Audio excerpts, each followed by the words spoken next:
E aí, suave e tranquilo? Deixa eu contar uma coisa aqui rapidinho. O vídeo da uberização viralizou, e viralizar é uma faca de dois gumes. Você ganha coisas óbvias por um lado, mas o preço de explodir e sair da bolha é ter gente te tratando como o sujeito mais idiota do mundo.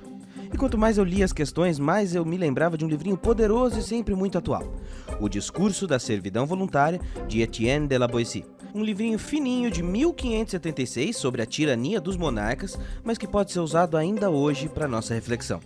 Então, no Fala Norme de hoje, eu vou responder tudo a partir da servidão voluntária. E aí já aproveito para responder outras coisas que foram chegando e questões importantes para o segmento do canal, sobre o fim do anonimato, as novas dinâmicas de vídeo e coisa e tal. E aí por tabela esse vídeo já fica como guia de estudo sobre como conversar sobre uberização naquele almoço do Domingão em Família. Então é o que você já sabe, like, sininho, inscrição, ativa o sininho e vamos em frente. A primeira coisa gritante que eu notei no vídeo é o seguinte: as críticas foram todas repetidas e se dividiram em 4 categorias e variavam no tamanho do textão. Alguns mais sucintos, outros com muito tempo para perder no engajamento comigo, e obrigado por isso. Mas a quantidade de repetições do mesmo argumento me chamou a atenção. Então a primeira bateria de perguntas nasce do argumento clássico: se tá tão ruim, crie sua própria plataforma e saia dela. Se não quiser, tem outro para entrar no lugar.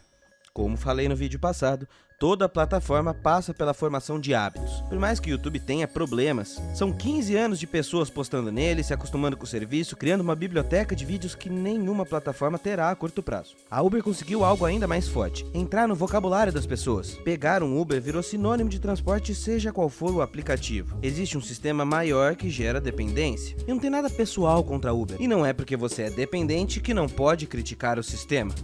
Seria como dizer para um servo da Idade Média: pô, o rei tá ruim, só sair do rei. Ou acreditar que se você tá doente, é só se curar, pô. Nossa sociedade tá em doença social, e a cura não vem do dia pra noite. Pessoas precisam pagar as contas no fim do mês, e não podem se dar simplesmente ao luxo de escolher. Agora, pra quem disse se não quiser tem outro no lugar, isso aí é verdade mesmo. Sempre vai existir uma massa de reserva no mercado que está desempregada e vai acabar aceitando qualquer salário e condição, e quando ganhar o cargo, vai ter medo de reivindicar melhores salários. E é exatamente assim que acontece o sucateamento, vai nivelando por baixo.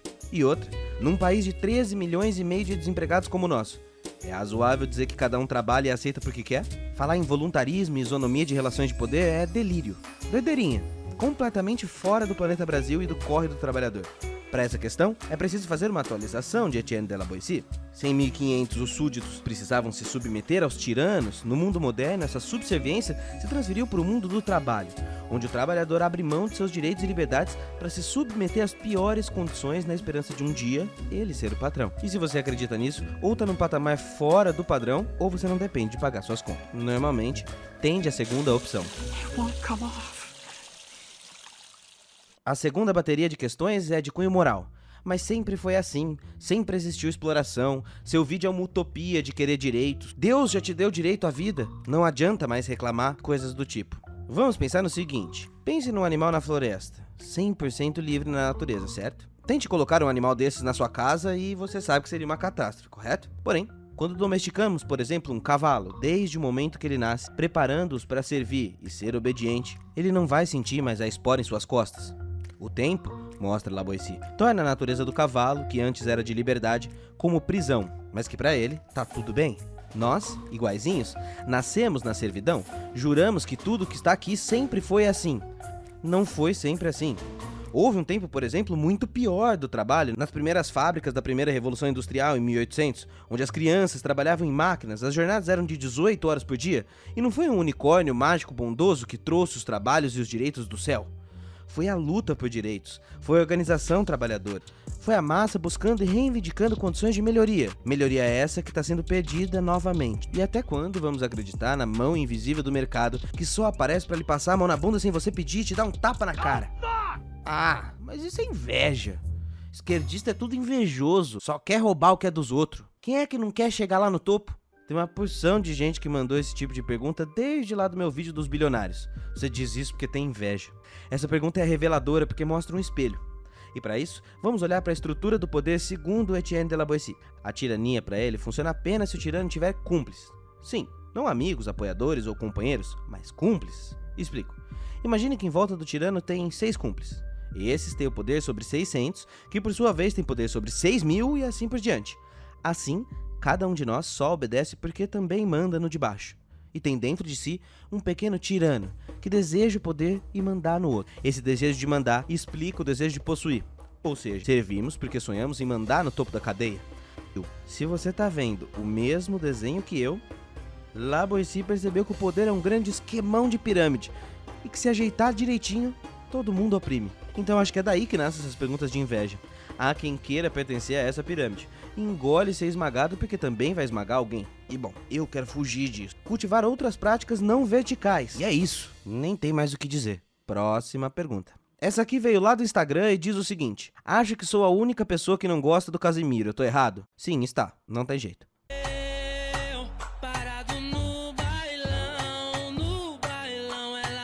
Não? Pô! É tudo culpa do Estado, culpa dos impostos para sindicato, precisa fazer igual os Estados Unidos. Essas aqui foram as que mais apareceram no vídeo. Vamos começar então por Estados Unidos. É caricato ver como a propaganda funciona, né? Esse mito dos Estados Unidos, sempre visto como a América que deu certo, porque eles não têm direitos trabalhistas, será mesmo? Em primeiro lugar, o direito dos Estados Unidos é pautado no common law, e é diferente do nosso, o que por si só impede de comparar os dois modelos e porque um tem mais leis do que o outro. Porém, mesmo eu, como crítico dos Estados Unidos, não posso deixar de lembrar que há sim diversas leis trabalhistas divididas na esfera federal, estadual e local no país. Tem sim regulamentações e garantias mínimas, tem seguro-desemprego, mantido de forma cooperativa e colaborativa pelo governo federal e por cada um dos governos estaduais. Por ser diferente da nossa legislação, isso não quer dizer que não tenham direitos trabalhistas.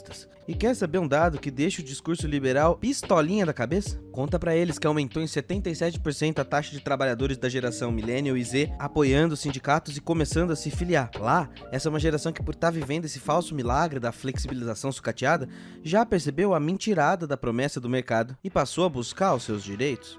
Muitos estados, inclusive, estão conquistando proteção e seguridade social para esses trabalhadores.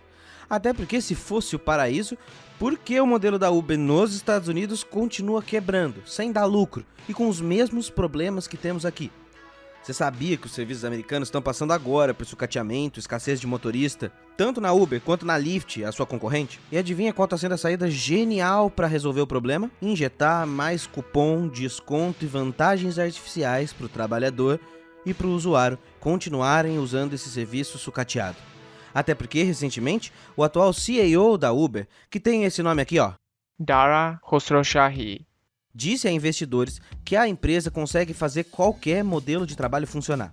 Isso é uma resposta para as novas leis da União Europeia de proteção a motoristas. Na Espanha, por exemplo, segundo o CEO, Dara Khosrowshahi, os negócios cresceram quase 40% de 2021 para 2020 e manteve a média de ganhos global, mesmo após todas as regulamentações.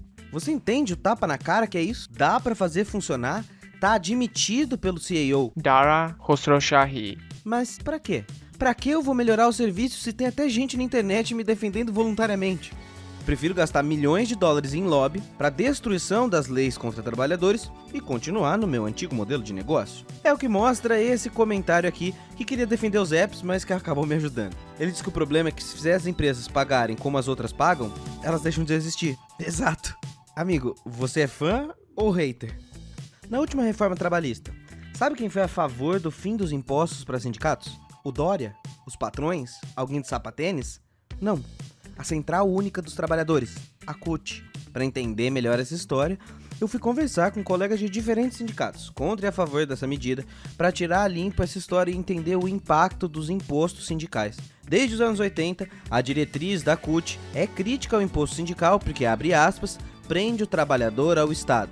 Sim, esse vídeo não vai defender os problemas do Estado, não. Alguns sindicatos, inclusive, devolveram o imposto sindical por décadas, como o caso do Sindicato dos Bancários. A defesa da maioria das entidades é o autofinanciamento das centrais sindicais, baseados em contribuição voluntária, até para não afastá-los da luta como aconteceu agora. Porque sim, é verdade sim que existem sindicatos ruins e pouco combativos. Existem sim sindicatos de fachada que fazem da luta dos trabalhadores um negócio. Tudo é muito mais complexo do que parece. Maçãs podres existem em todas as categorias? Ou não existem as empresas de fachada com empresários malandros? Ninguém está negando os problemas dos sindicatos. É fato que existe uma crise geracional da organização trabalhadora. O mundo do trabalho mudou. As novas gerações enxergam o trabalho diferente do passado e não se identificam mais com esses antigos modelos de organização. Apesar da reforma enfraquecer os sindicatos, eles continuam sendo os representantes dos trabalhadores. Resultado? Negociações cada vez mais precárias e mais desinteresse do trabalhador. Mas note que isso tira o foco do nosso problema. A reforma trabalhista e o fim do imposto sindical é lá de 2017. Os sindicatos já perderam os milhões de filiados. Mas se a culpa era deles, por que o problema da Uber e dos aplicativos aconteceu depois de 2017?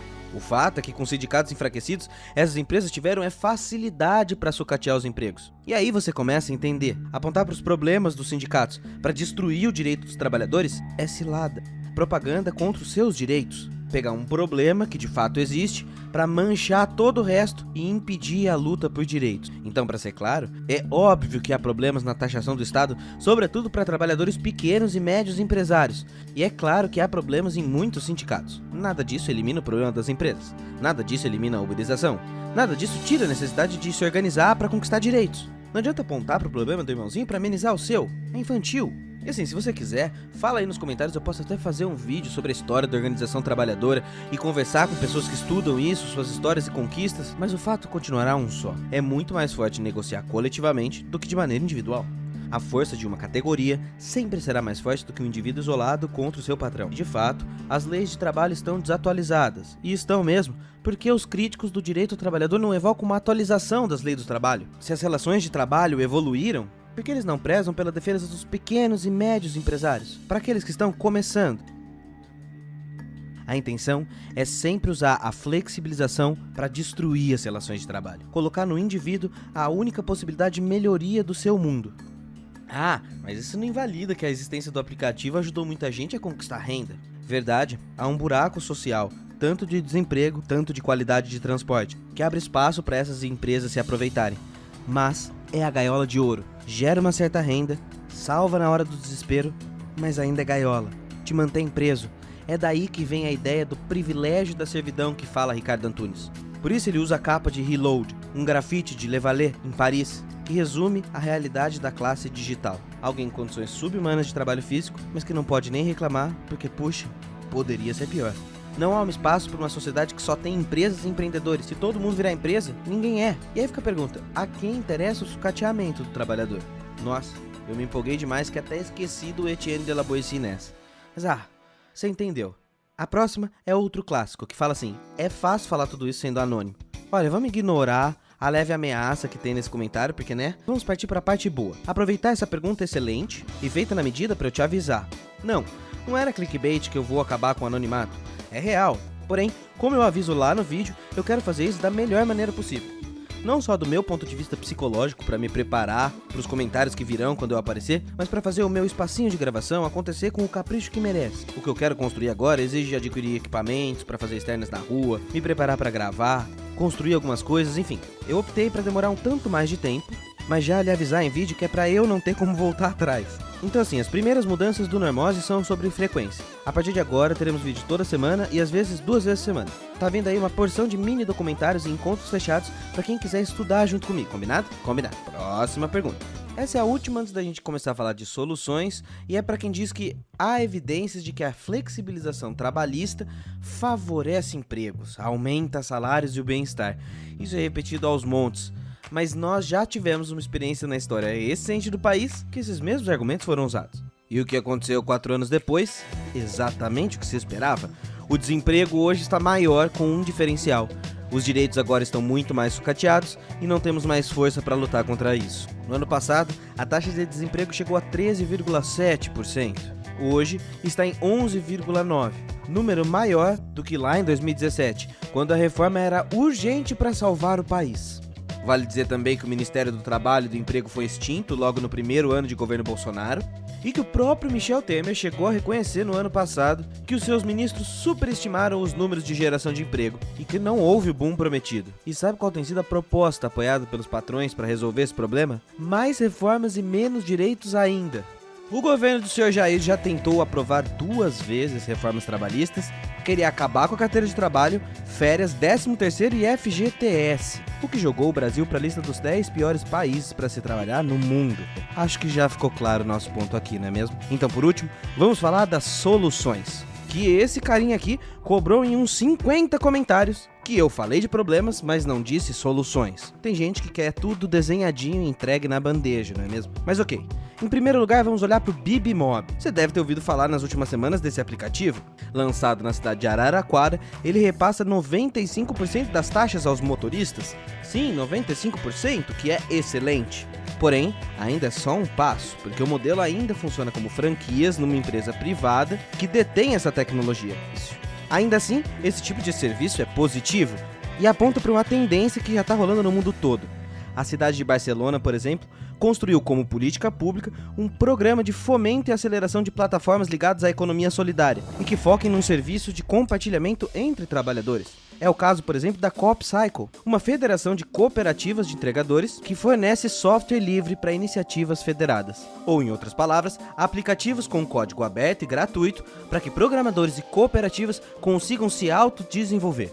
A cooperativa já está agindo em várias cidades do mundo. As cidades de Berlim, na Alemanha, Bordeaux, na França, Bruxelas, na Bélgica e agora chegando na América Latina, com ações no México e na Argentina. O Brasil tem um forte histórico de movimentos de software livre e nossa solução passa por aí: o fomento público de iniciativas que permitam a autonomia de trabalhadores perante seu trabalho e a nossa autocrítica sistemática de como usamos as plataformas na nossa vida e como entregamos dados voluntariamente. Não basta criar um aplicativo diferente, é preciso repensar toda a lógica de produção e consumo dessas redes e dessas plataformas. E a minha intenção nessa série de vídeos que fala sobre tecnologia é sempre essa: reflexão. Esse é um problema complexo e cabeludo, afinal de contas nem entramos na seara ainda de que esse povo todo vai envelhecer um dia e vai precisar se aposentar, o que daria mais uns 10 vídeos de reflexão aqui no canal. Então agora aquela questão matadora: por que há tanta gente com discurso decorado, simplista, na ponta da língua, dando tiro no próprio pé? Porque existe muita propaganda a favor da ideologia de mercado. E não é à toa que muita gente me mandou assim: o vídeo até é bom, mas não é neutro. Sim, não é neutro, porque neutro só sabão e olhe lá. Quando fui estudar a origem de onde vinham esses comentários, a fonte mais acessada é essa daqui, e essa aqui, e essa também. Por acaso isso é uma fonte neutra? Então sim, as minhas leituras também têm uma posição. É só olhar para as minhas fontes, para os meus recortes e perceber isso. Não é um problema ter um lado. Mas aí vem a reflexão: se nada é neutro e todos nós temos lado, a sua leitura de mundo é inclusiva ou excludente? Eu faço vídeos deixando claro de onde vem a minha análise. Por isso há 4 anos eu repito toda vez aqui no vídeo: vá atrás, verifica as fontes, questiona, duvida de mim. Se você acreditar demais no meu discurso, também vai virar servidão voluntária. Por isso, finalize esse vídeo com a mesma sugestão que deu Etienne de la Boétie: seja forte em não servir e sereis livre. A pior prisão é aquela da qual nem queremos sair. Quais são as alternativas para despertar quem está em servidão voluntária? É isso que eu quero te ouvir nos comentários desse vídeo pra gente começar.